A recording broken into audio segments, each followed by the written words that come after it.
Hey everyone, welcome. We'll get started here in just a couple of minutes. We'll give people a few minutes to get in the room.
We'll give everyone just another minute or two before we get started.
Hey everybody, let's roll. All right.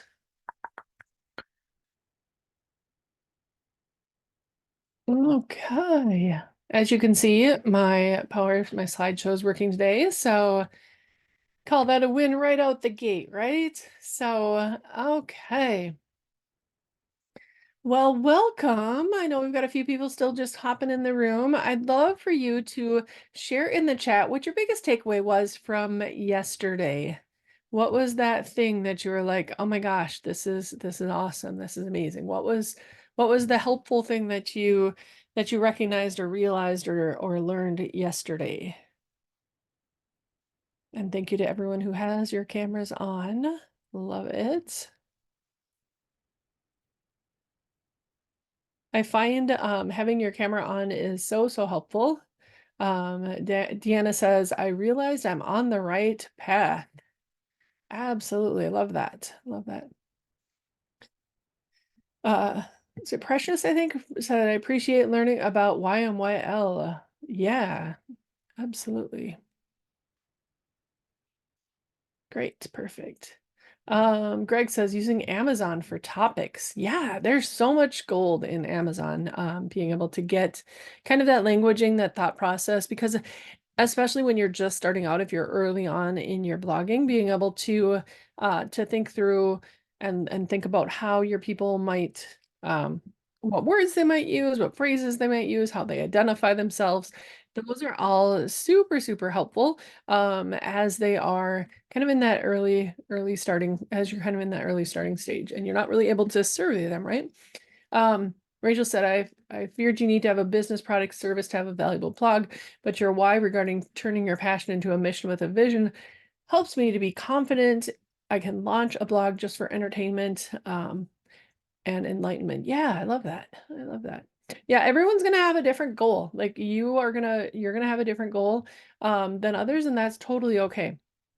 Mary Vaughn says, I loved all of it. I learned a lot and I'm excited to learn more and finally make my blog site live. Yes. Awesome. Perfect. Alrighty. Sounds good. Well, let's dive into day 2. Super, super excited to be here with all of you. All right. So drop in the chat kind of where you're at, if you're a 1, 2, 3, 4, or 5, and if you're an A, B, or C. So like I'm a 1A or I'm a 2B or whatever that is for you.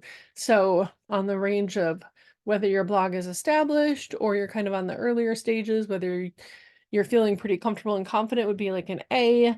If you feel like you really need some help, that would be kind of like a C. So got some 2s, some 3s, a 1C, 4. Perfect. Sounds good. So this kind of helps me to know how to kind of address things and make sure I don't skip or miss anything. All righty, sounds good. Well, thank you. And a formal welcome to day 2. Thank you for bearing with my lack of slides yesterday. I switched out my Zoom account and there was just a few too many things that were different. So we got it straightened out though. And yeah, so yesterday we talked about getting clarity, putting an end to the flip-flopping and not knowing what to blog about and not knowing what your people need or how to help them. We talked a little bit about categories and niches. We're going to talk a little bit more about that again today because that also affects gaining traffic. You can write some of the best content, but if you don't get the step right on traffic, it's hard to get seen. It's hard to make progress and momentum. So that is what we're going to be talking about today. And then we're going to talk tomorrow about some of the key steps to blogging success, what effective blogs do to be successful. And then on day 4, we're going to talk about gaining momentum because that's when it all gets fun and feels easier, right? That's when the magic starts to happen, so to speak. So this is kind of the normal trajectory of a lot of blogs, and I'm sorry to say that this is quite common. New bloggers get really excited and they input time and energy. But then sometimes the smallest little thing can cause them to stumble. Maybe it's picking a domain name, maybe it's picking a niche, maybe it's figuring out how to do things consistently. Whatever that is, they pause. And then when they restart, there may have been some time delay.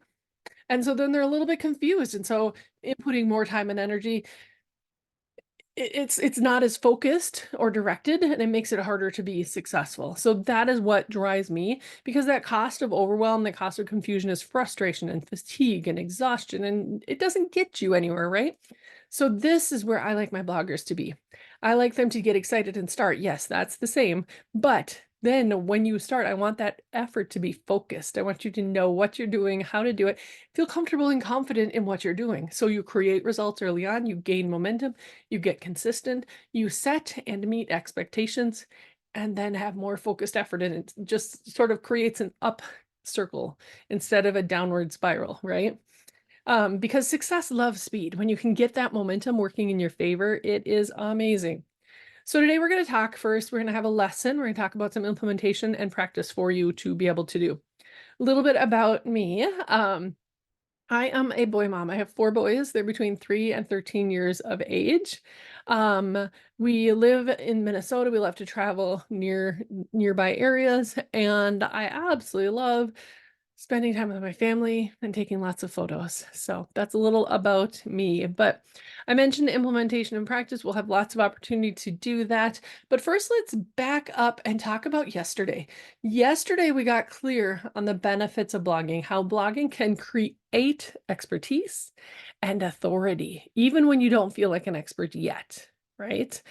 And we're also going to, or also we explored why blogging is so beneficial, why you really want and should be blogging if you're trying to do anything in the online realm. And also we talked about kind of where blogging can take you and how beneficial it can be. So here's some of the pretty graphics you missed yesterday. Sorry about that. But we talked about building authority. You know, when you learn somebody new, you hear about their name, or maybe you see them as a speaker in a summit, and you Google them, that is you looking for authority. That's what people do when they're looking at, what is their position in the world? What is their way of doing things? How do they approach things? That is what you're looking at. And so you want to have a position of influence and authority, and a blog can help you do that. You also want to build expertise in your niche. When you're writing a post, you can learn before you write it, so you can have background knowledge that helps you to be able to write that, maybe lived experiences, maybe formal education, or you can, write what you already know, things that you're learning. Either way, you're becoming an expert with everything that you learn, every step, every process that you implement and share about. So you learn, you grow, you become an expert. And one of the things I want you to think about is, if you're learning and growing and maybe you don't have a formal background, and as long as you're not in the YMYL area, you've got lots and lots of flexibility for your background. Um, what would that say about you when you have 10 posts, 20 posts, 30 posts, and someone comes and checks you out? Do you think they're going to question whether you're an authority, or do you think they're gonna be like, oh, yeah, she gets what she's talking about. Oh, I resonate with this person. So creating things, creating posts, taking that next step can be so, so helpful in creating that authority that you are seeking. And turning your passion into your mission with a vision, having your unique hobbies and interests that maybe no one else gets nearby you. Um, Finding your online community, finding your place in the world, getting people to, gather around and support what you do because they like it too, and they just need an outlet of other people who are, maybe having that same journey of wanting to find people to connect with. So much great stuff there. So, all right, so let's dive into day 2. Day 2 is where we get to talk about getting seen and found in searches. So many great things that can come out of this kind of a thing. So, all right, so we're going to start to talk about some easy SEO concepts. We're not going to get super technical because I find you can always add the technical stuff later, but a lot of times people add the technical stuff in way too early, and it just doesn't make sense, so it doesn't sink in. Like, unless you understand the concepts behind SEO, the actual numbers and how things actually work are irrelevant. But when you understand these basic SEO concepts, then the numbers either can be not used because you understand the core of how to do it and how to create content that is going to get traffic and gain momentum, or you can use the numbers and even accelerate more quickly because you're targeting what you're doing. Lots of different approaches to SEO, but like I said, I want to get you a good foundational knowledge of how to function in the SEO world. And this is going to help you gain traction more quickly as an expert, get you more eyes on your posts, get you more clicks into your website, into your blog posts to get you more traffic. Okay. So, all right, so we're going to start with just a basic Google search. Once you get to the first page of Google, I'm going to just do a basic search here, safest shampoo for kids. How do you get people to click your content, right? So I did a search, safest shampoo for kids, and here's my results. There's 13 organic kids shampoo for 2023, best organic shampoo for kids, EWG skin deep ratings for baby shampoos. So Google is defining what people are searching for. when they say safest shampoo for kids. They're looking at past data from prior searchers to figure out whether those searchers got what they needed or whether they went and did another search term or went back a few pages in the results to find the answer. So step one of getting traffic is to get seen, preferably on page 1 or thereabouts of Google. But so that's kind of that first thing. How do you get to the first part of the Google search results? But then the other part of that is once you get seen, once someone reads your reads you like, oh, this is your post, how do you get them to click? So those are the things we're going to be talking about today.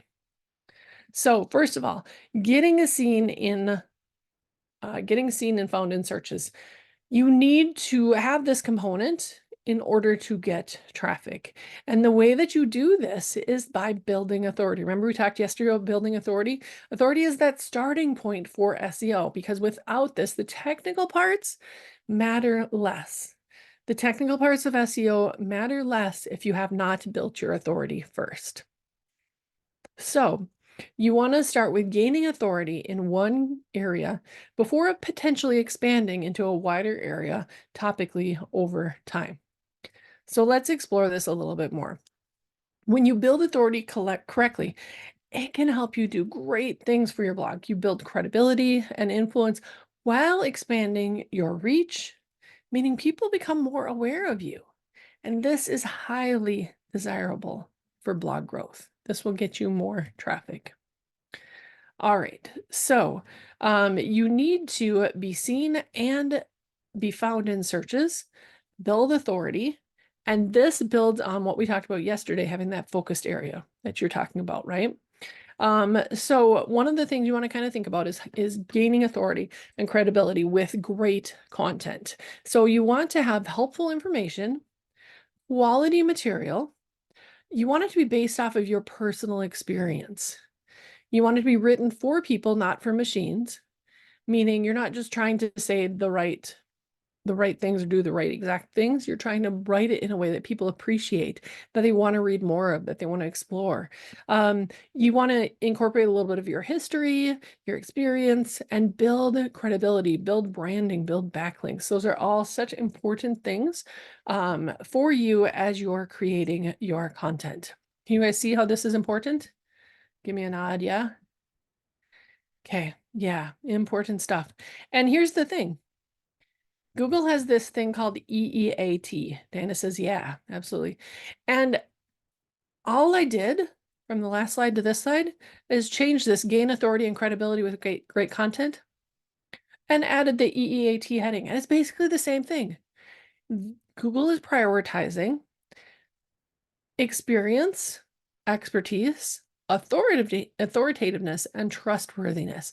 And how you convey these is through these concepts that we just talked about. By creating content for people, by creating content that is helpful, by creating content that is based on your personal experience. So, all right, so when we talk about getting seen and found in searches, authority is at the very core of SEO before you get to the technical parts. And when you learn how to build authority, Google will recognize this will help you to get traction faster. And you do this by focusing on one topical area so that you are seen as the expert, so you are seen as the person to go to when someone has a question related to this topic. So, all right. Building authority. Let's talk a little bit more about this. You can do this by covering a topic super well, talking about the topic in more than one post and covering it from different angles and in different ways, and linking from other posts and to other posts. Google recognizes expert level content and rewards you with more traffic, which helps your site to grow and to be successful. Now, when we talk about backlinks, Greg, I appreciate your question. When we talk about backlinks are when someone outside of your site says, hey, Greg's got some really great content. You should go check this out. You were wanting to know about this thing. Look at Greg's post. If I was the one to say that, I would be saying, I think Greg's got some really great content and you should check it out. So that's a vote of confidence towards Greg by my site. My site, with its domain authority, is conveying a little bit of that link juice to Greg's site. So Greg's site gets a little bit of a boost because of the backlink. Now, you want to be careful. Backlinks are frowned upon in terms of asking for them or trading backlinks or that sort of thing. SEO, there's white hat, black hat, and gray hat SEO. White hat SEO is everything is very clean. You're not doing anything that Google doesn't appreciate. Everything is, on the up and up. Gray hat means, maybe Greg sent me the link and said, I have some really great content. You might appreciate sharing this with your audience. That's probably white hat. If Google's really looking at it, they might call it gray, they might, call the question, but odds are it's not obvious enough unless he did that to like 20 sites and every single one, and like obviously like things can magnify. Google generally doesn't penalize sites, but when they do, it's not pretty. Like they can de-index your entire page and your everything. So we don't necessarily want to think necessarily about the negatives, but I just want to help you understand the differences and what you can and can't do and why you want to stay favorable to Google. So hopefully that is understandable. It's probably a little more depth than you needed. Anyway, all right, so let's talk about a topic. When you cover a topic with multiple posts, you build authority. So let's look at the topic of hiking. If you had a hiking blog, you'd build authority when you cover the topic of hiking from lots of angles. So if you have, say, 5 different posts, if they're all over the place and just random, like here you're talking about this, and here you're talking about that, and here you're talking about this, and they generally kind of relate to hiking, but your authority is going to build slower because they're random. They're not building up and showing that, hey, you really do know what you're talking about, and this is the next logical step, and this is the next logical step, and these are the interconnected ideas between the posts. That helps more. Even within kind of a similar topic, when you can build those connections, it helps. So let's break those into categories. You don't even have to publish the fact that you have categories, especially if you only have a few posts per category. You still don't have to name them as like, this is my category, but just having them in your backend labeled as a category or in your mind labeled as a category, then oh, post idea 1. Let me see if there's anything I can link to in post idea 2 in that same category. And you can start to build those connections and scaffold your content. That's that web of content that you're wanting to create to build your authority. So let's take a look. If we have hiking gear as a category, we might have a post on shoes and backpacks and first aid kits. You can see how we can start to create content where we're talking about tools, we're talking about resources, and you can start to build connections between posts, right? You might then also have another category that's locations to hike within a particular region. So like a regional hiking trail, regional post. And you can expand like, okay, next, maybe I'll talk about budget hiking gear. So then look how I can really start to build connections between the different posts. Top of the line hiking gear. Are you seeing how you can really start to build that web, that authority within your content? Here, if I've got a couple of different posts that I've covered where to hike in a particular region, then I might say best hikes for newbies, best hikes for thrill seekers. You can really start to build your expertise as you start to create kind of this foundational stuff and then build upon it with advanced topics that interrelate. Can you see how this is really helpful? So we talked yesterday about the expert status, and I think a lot of times people feel like they need to be more of an expert to be able to do a website, to do a blog. But in most niches, you don't need to be an expert. Having a conversational level of knowledge is helpful in most cases. So over time, you'll grow your background in the topic anyway, so don't worry about being an expert in the beginning. Your ultimate goal, though, is to be recognized as the go-to person who will solve the problem and for Google to recognize you as an expert. And the way you do this is by creating great content, high quality content in a narrow niche. This will make your SEO job easier. Remember when I showed you the search on shampoo for kids and how to the results and how to create content? That is when you're recognized by Google as an expert, when you're addressing the things that people want, the things that Google thinks people are looking for. All right, so before you can get traffic, you need to get seen and found in searches. You need to build authority. Authority is the starting point for SEO, and without this, the technical parts, like I said, they matter less, right? Remember we talked about that? They matter less. And we talked about that narrow niche, but can you look if you are talking about a broad niche? Some of you are thinking lifestyle blogs. Some of you are thinking I'm going to share about my life experiences or whatnot. You need to have still a filter that you view the world through, okay? Because when you're trying to talk about everything, someone could come to your site for one thing and then be confused because you're talking about these other things that they don't care or are interested in at all, right? And also, as you're writing your, say, nurture emails or your next blog post, you're trying to decide, well, should I write about this topic or maybe that topic or that topic? Or you get too much stuck in the headspace and the indecision, and it feels harder than it needs to be. So yesterday we talked about a couple of questions, and there was a survey in the course platform, so hopefully you got a chance to do that. And ask questions like, what will your blog be about? Who do you want to help? How will they benefit? How are you the perfect person for this? How will having a blog help you? These are so helpful in creating that background foundation to give you the focus and direction. And then once you know this, the next question is kind of how do you get traffic? And when you are initially trying to cover every topic, it is really hard to cover any topic well. And it can also cause confusion. Your readers can be confused. They don't resonate maybe with all of the different topics that you talk about. So you want to be really clear about the problem that you solve. So let's go back to our kind of outdoor sports hiking kind of idea. And we're going to say we have this blog and it's on outdoor sports.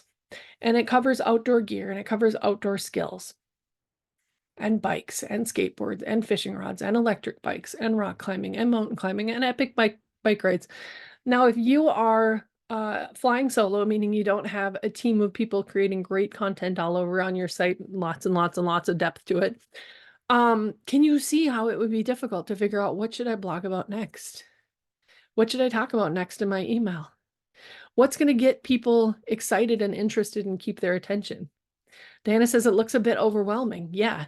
And if you're a major company and you have a depth of content in each of these, so people who come for bike content find a whole wealth of information on bikes. People who come for another find a whole wealth of information. That's one thing. But as a solo blogger, it's hard to create that depth in a relatively quick period of time. And by having, even if we just kept it as like these two main areas, you've got at least 2 times the work to show your authority. Even though there's some overlap, the two topics are quite different in content. So when you're thinking, maybe I'll do a lifestyle blog, I like to talk about this, and I like to talk about cooking, and I like to talk about that.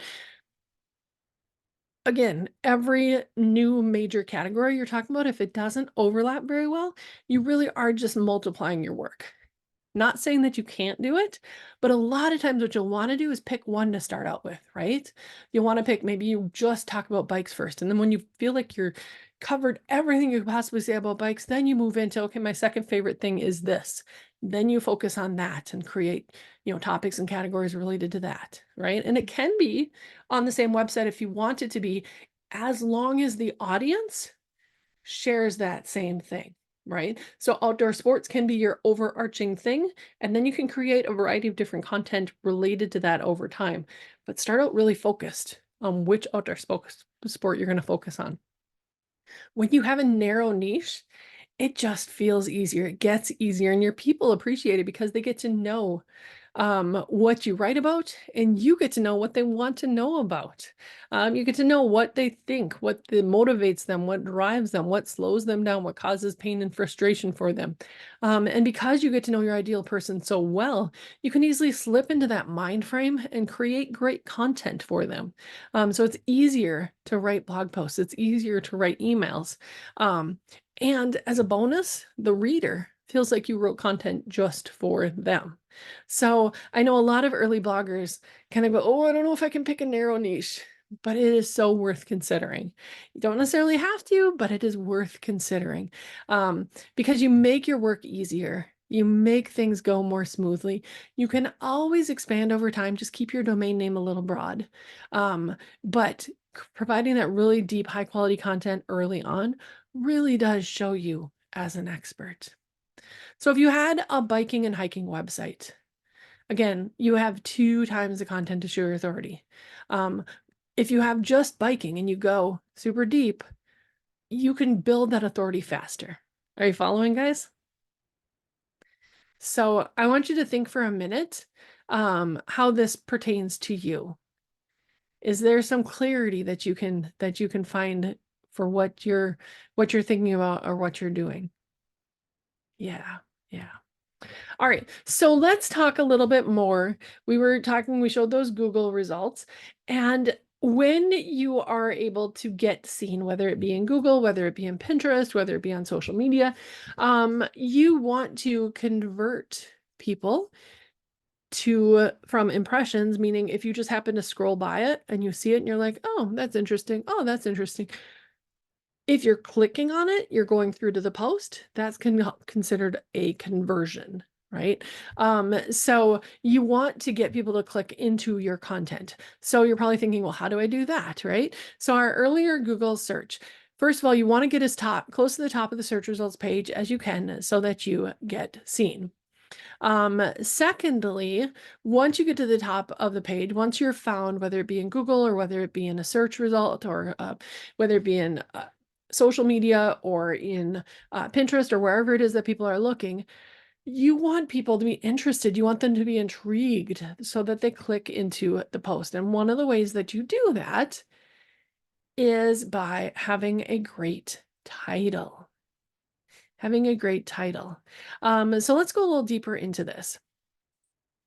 So when you are thinking, how do I create a click-worthy headline? You want to be super clear and concise. You want to convey what your post is about. Avoid using any technical jargon or technical terms that might confuse your reader.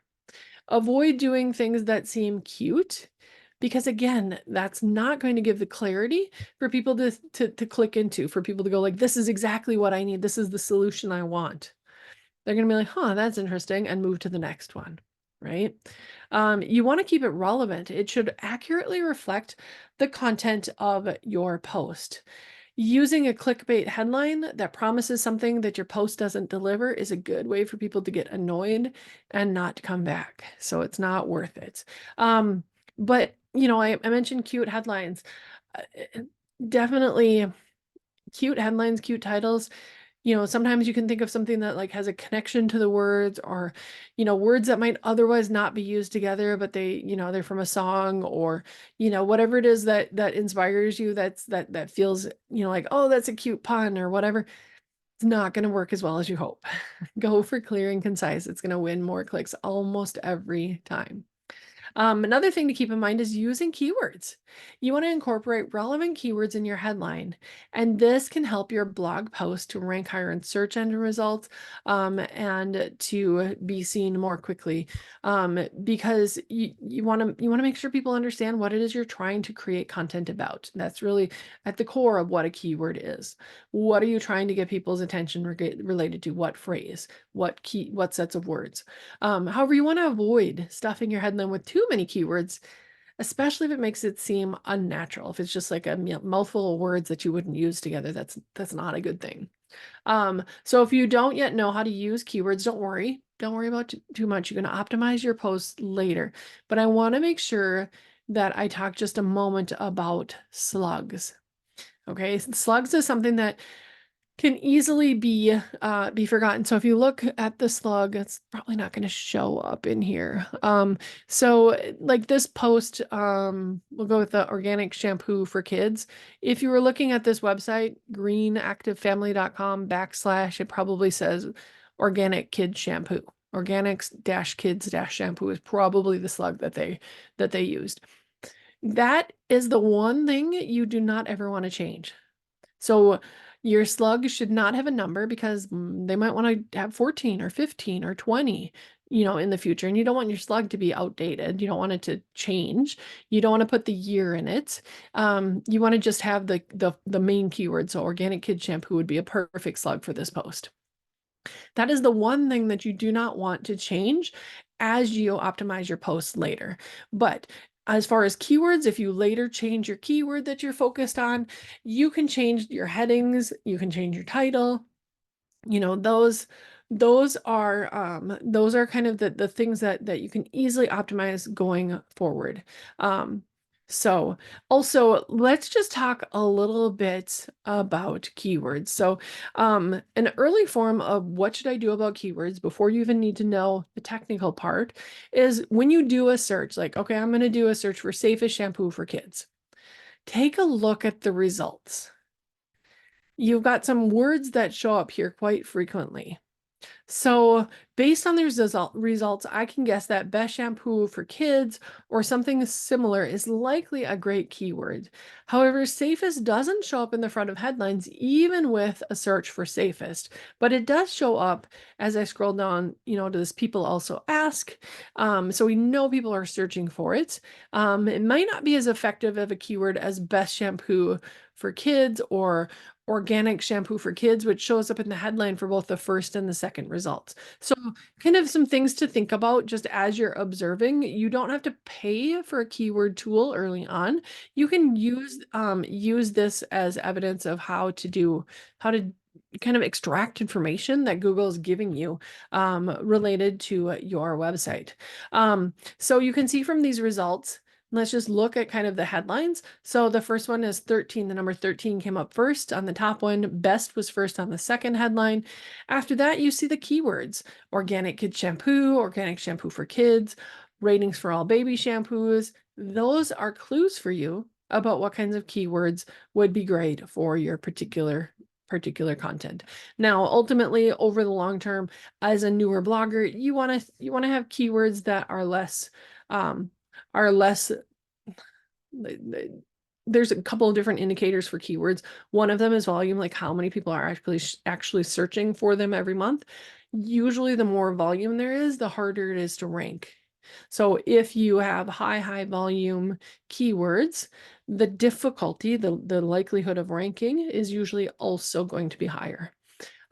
So one of the benefits for using a keyword tool like, say, Ubersuggest, which is fairly reasonable cost, is that it can give you some of those indications of like keywords that aren't as hard to rank for early on. But again, you can optimize for that later. So I would rather have you get comfortable and confident at figuring out how to write blog posts and how to do the how-to part of it, gain some momentum on that, and then you can always optimize your posts going forward. So hopefully that makes a little bit of sense and gives especially early SEO people kind of some tips.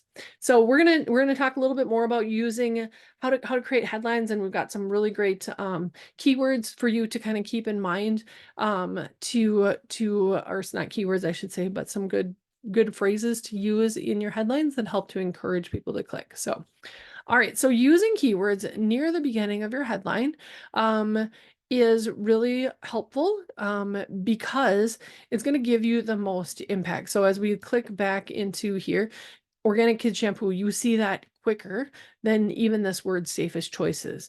So when it's towards the front, you see it quicker, so it has a bigger impact. So you want to try and keep those keywords towards the beginning. You want to keep your headlines short and sweet, typically under 60 to 70 characters. But it's not a big deal if it's longer, but that first 60 to 70 characters is what people will see. Search results could see beyond that. It'll be truncated in what's shown by Google, so your readers won't see it. But sometimes people will include longer titles, with more keywords, even if only the bots see it. So just kind of keep that in mind. Using numbers is really helpful. Like you saw that 13 best, was it shampoos, I think was worded, 10 tips for creating great headlines, 5 ways to boost your blog traffic. Just be careful not to use unnecessary numbers in the slug, like we talked about. Only numbers that won't change, like, 7 days of the week. That's not going to change, right? You might change it to do 2 weeks instead of 1 week, but that sort of thing. So statistically, I think odd numbers sometimes tend to do better at getting clicks than even numbers on the whole, but you can kind of play around with that and see what works for you. But all right, so let's do a little A or B. Okay, which do you think is better? A, how to overcome your fears of public speaking, or B, tips for public speaking? Diana says A. Stephanie, I'll get your question in just a second. Wayne says A. Alexa says A. Yeah. So how to overcome your fear of public speaking gives you just that little bit of like, ooh, I wonder what that says. I'm interested. So yeah, lots of really great ideas with that. So good. All right, so the next one. Guide to hiking in Appalachia or amazing Appalachia hiking trails. A or B? Wayne says B. B. Yeah, that little bit of just amazing gives you kind of draws you in just a little bit. All right, so click-worthy headlines, you want to have them be attention-getting and engaging. You want people to wonder, to have curiosity. Words like surprising, shocking, revealed, those can all kind of grab you just a little bit. So there's some emotion words, and don't worry, guys, I will give you the access to the PowerPoint afterwards. You'll be able to view it afterwards. So you don't have to like do a mad dash to write all of these down, but we've got some emotional words here. And there's quite a list. So hopefully some of these will inspire you. You can maybe even just kind of keep a list at hand for things you can add. Shocking ways to do XYZ, surprising tips for cleaning this thing that's really hard to clean. Whatever it is in your niche, you can find some emotional words, but you want to use those words in moderation. Emotional words can be powerful, but too many of them can make it sound like you're sensationalist or clickbaity. So you want to use them selectively when they add value to your headline. Another emotional word or an emotional thing to keep in mind is creating urgency. Emotional words can create an urgency that motivates readers to click into your post and read it. Don't miss out on this life-changing opportunity. Get rid of anxiety once and for all.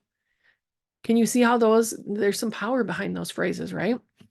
All right. So you want to use emotional words to connect with your readers. It can help them to feel a deeper connection with you when you appeal to their emotions and having kind of that shared experience feeling. You're building trust, you're building loyalty. Also, emotional words can help to create memorable headlines.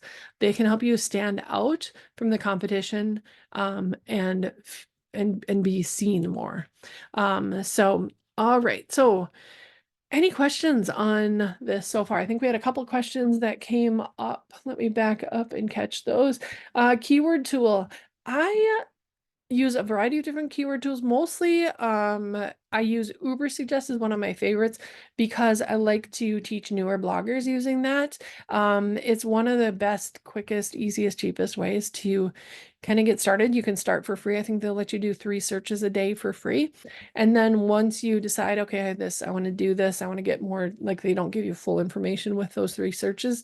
Then you can create an account. And I think it's like $20, $30 a month, or you can buy one time and it's like $200-300 and you've got lifetime access. So I like the price point. I like there's a really good depth of knowledge there. It works pretty well. So which platform? Ubersuggest is the one that I mentioned. I might have 1B instead of 2, but anyway, so, and then the other question was slugs, and I talked a little bit about slugs earlier, but the slug is after your domain name, like such and such.com /, and then there's usually, some words that follow it. Those are what's called the slug. So that's the unique address, like mailing address would be for you. That's the mailing address, the website address for that particular post. So if you change your slug, you're basically removing all history of that particular post. So that's why you never want to change your slugs. Even if they don't really make sense anymore, you want to kind of keep the slug the same. Um, so Andrea says, do you optimize your post with a mix of high volume keywords and long tail keywords? Ideally, yeah, you would do kind of a variety of that as you create content. So when you start out, if you're creating more long tail keyword content, that's kind of okay because you're going to naturally cover things. You're naturally going to get higher in the ranking as your site gains domain authority. So even though your long tail keyword is, how to this, that, and the other thing, you're going to start ranking for shorter keywords within your longer keyword phrases over time. Terry says, I think I changed my slug. Is that going to ruin everything? So if you change your slug, you wanted to have a redirection plugin. And that will help you to not get what are called redirection errors. Not a big deal to do. If you add that redirection plugin, there's one, I think it's called redirection. It has little pictures of white flowers on the image. I forget the name of the guy who put it up there. I can't remember who it is. Anyways, it seems like not consequential, but it actually works really well. So I use that on all my websites. And yeah, that's just an easy solution to that. It doesn't really hurt anything, especially as you're getting started, but say 6 months down the road, you don't want to lose the progress that you've made with that particular URL. So just, don't change the slug going forward. No big deal. No harm done. So, all right. So your homework for day 2 is to create 5 headline options. And then you want to put those into the forum. Like here's my headline options, or here's my headline ideas. And so you want to come up with headline options. They can be in your niche or literally in any niche. You just want you to kind of practice creating headlines. Your goal is to create headlines that will get clicks instead of just impressions. So using the tips provided here, make sure to use emotion words, grab some of those keywords we talked about, or some emotion words we talked about. Think about what keywords you might have and try and create a keyword related to that. If you're wanting to go next level on things, you can create titles that are all kind of in a narrow, tight niche and somewhat interrelated. And you can either put the exact titles into the forum, or if you're not comfortable with that, you can just kind of give a summary of your results. So either way works. So I'm going to post the link to the slides here, and I'm actually going to post yesterday's link as well, because I realized after the fact that I did not post those. So this is kind of just a bonus for showing up live, so you can grab those. I'll keep them available for at least a week, so you'll be able to kind of go back through and look at them and that sort of thing. So so you can just grab those. They're just Canva links, and they should give you just public viewable access to the slides.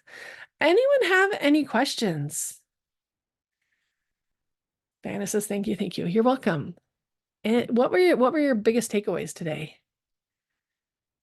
Wayne says, if I want my blog to use the same domain as my website, is there a way to add a slug so in the future, if I want to sell the blog without giving up the main domain, how do I do it?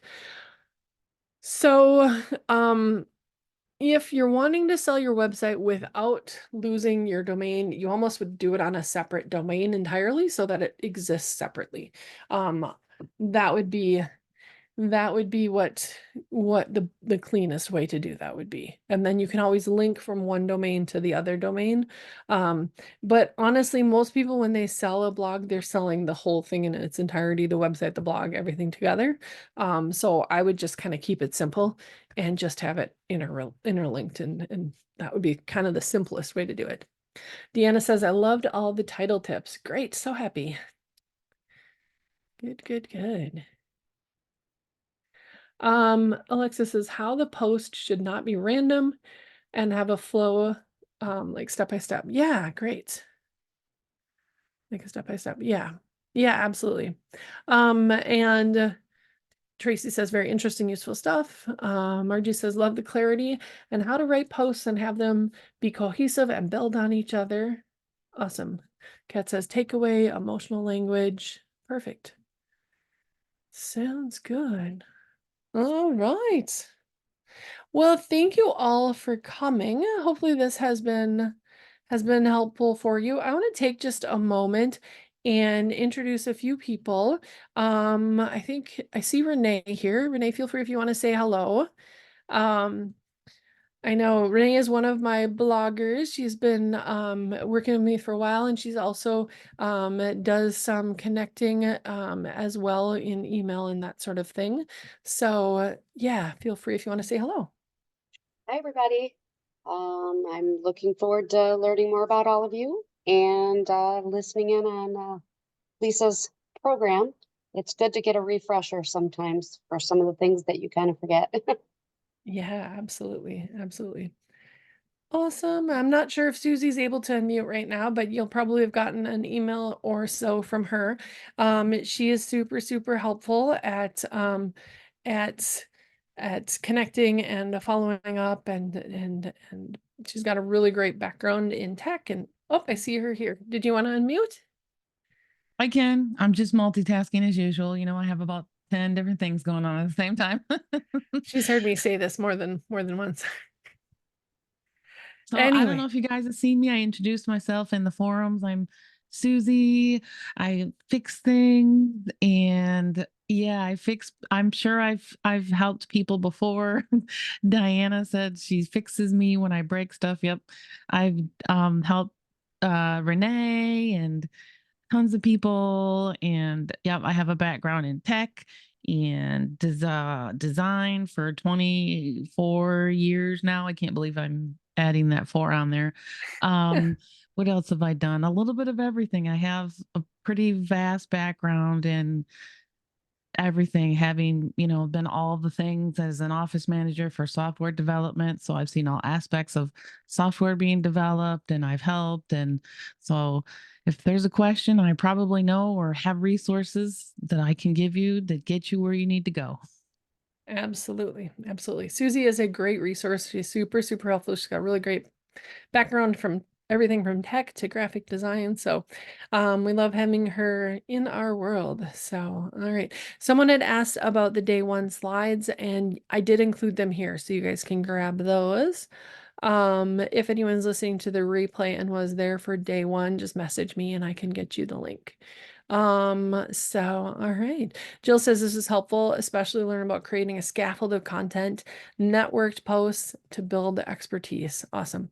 And Mahamud says, can't I just write nice posts and ignore SEO tactics? Absolutely. Absolutely. So it all goes down to what your goal is, right? So if your goal is, I want to share my information with people, I want to create content that people can read if they want to, I want to share information with my family, whatever your goal is, I want to, be able to have people find me online, I want to be able to make money from a website or from a blog or from selling things.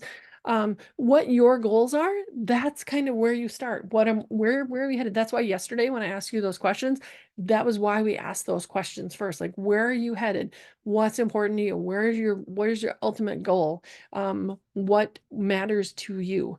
And when you know that, then you can backtrack and create the plan for creating the website that and the blog that meets those goals. Does that make sense? So yeah, if your goal is simply, I just want to have great content and put it online, perfect. It's not going to necessarily be found by Google. People aren't going to be able to do a Google search and find it. It doesn't matter. It really doesn't matter. If you want people to find it, then you just need to make sure you have a method for getting people to it. It can be that you post it in your Facebook group. It can be that you post it in your Facebook wall.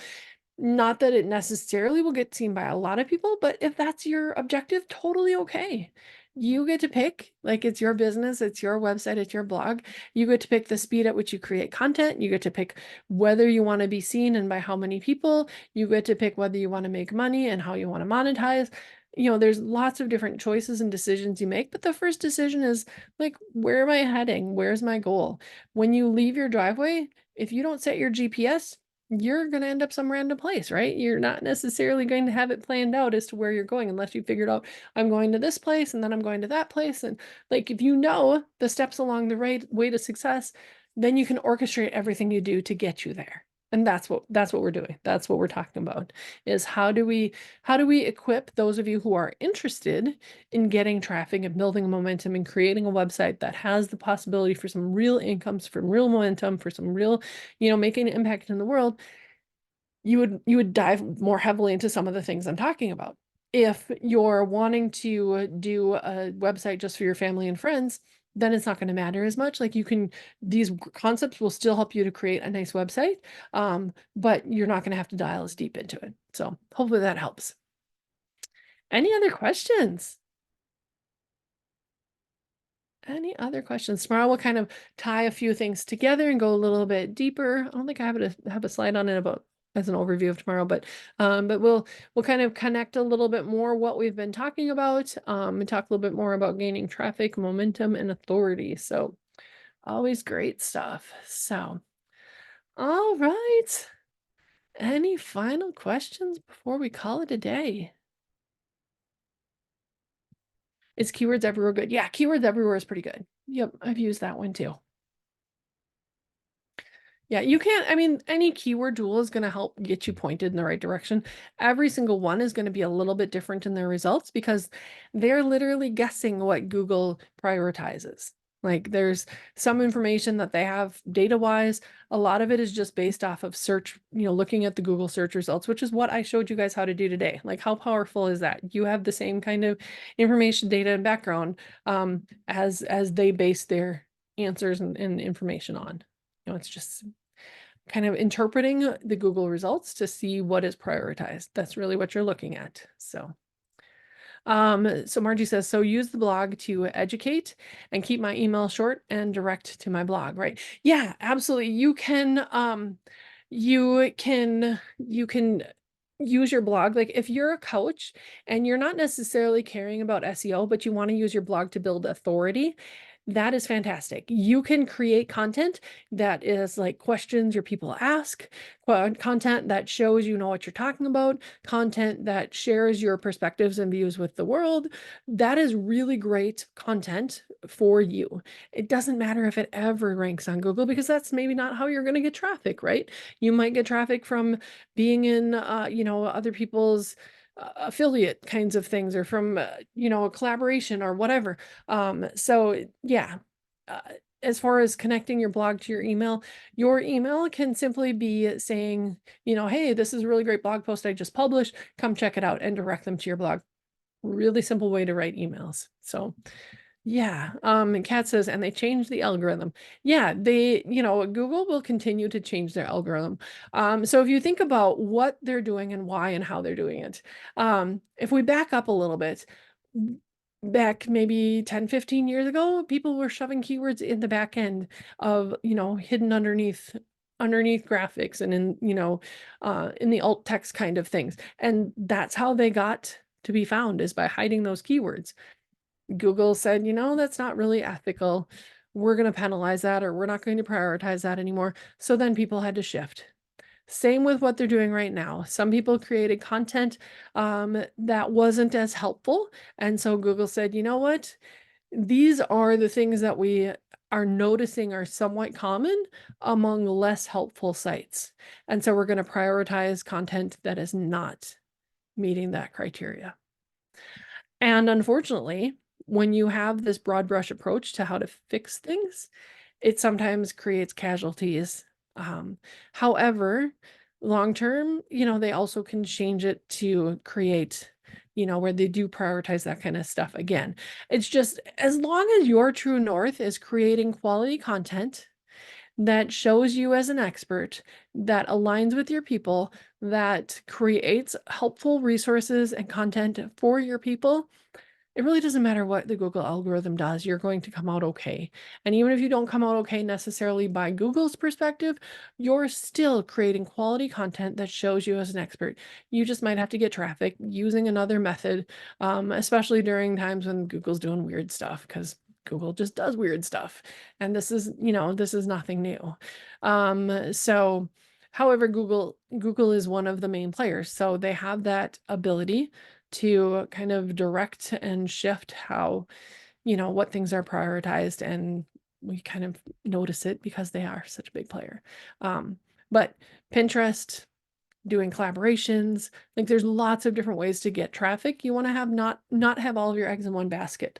So that way you can weather whatever storm, because Pinterest could change their algorithm. There's lots of different things. Email regulations change. We've seen that here in the last year.